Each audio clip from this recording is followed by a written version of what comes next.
Bonjour et bienvenue dans notre 3 questions sur les modalités d'accueil d'un lycéen en stage dans votre entreprise.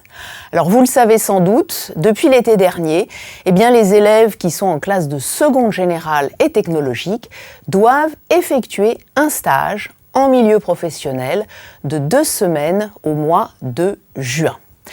Et donc, les demandes affluent sans doute désormais chez vous et avec elles, forcément, les questions des chefs d'entreprise ou des DRH sur les missions, les horaires ou encore le rapport de stage que devra faire ce jeune.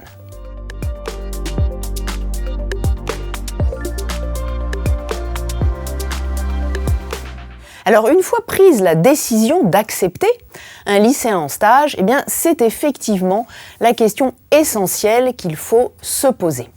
Et sachez que pendant le stage, l'élève est surtout là pour observer les activités des salariés de l'entreprise. Alors, il peut par exemple faire une visite des locaux, avoir rendez-vous avec des salariés pour les interviewer sur leur travail, ou bien tout simplement regarder ce qu'ils font.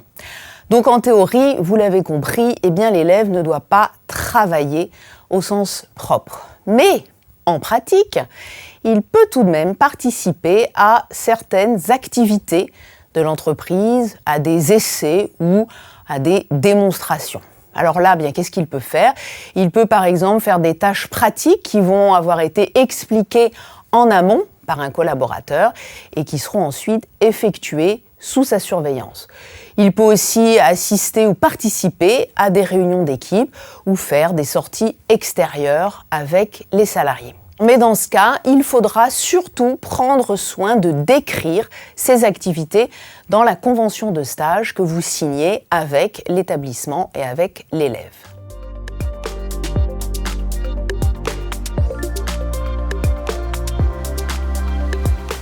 Alors là, je vais répondre non à cette question pour la simple raison, en réalité, qu'un élève stagiaire ne doit surtout pas pratiquer la moindre activité qui comporte un risque pour lui. Alors vous avez un certain nombre de textes qui, du coup, lui interdisent notamment d'accéder aux machines, aux appareils ou aux produits dont l'usage est proscrit aux mineurs.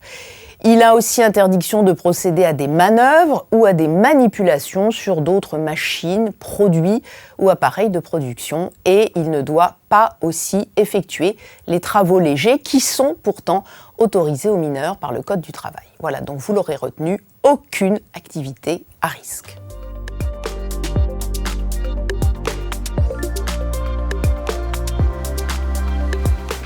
Alors il est vrai que compte tenu de la période de l'année où va avoir lieu le stage, puisqu'en réalité c'est sur la 2e quinzaine de juin, c'est une question qui prend tout son sens puisqu'on se dit à l'issue du stage, les vacances d'été débutent.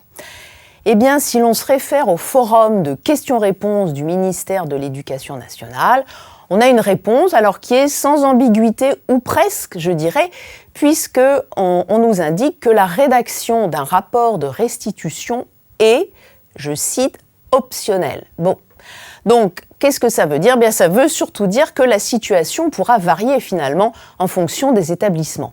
Donc là, je dirais que c'est un point qu'il vous faudra éclaircir au moment de la signature de la convention de stage que vous fournira l'établissement.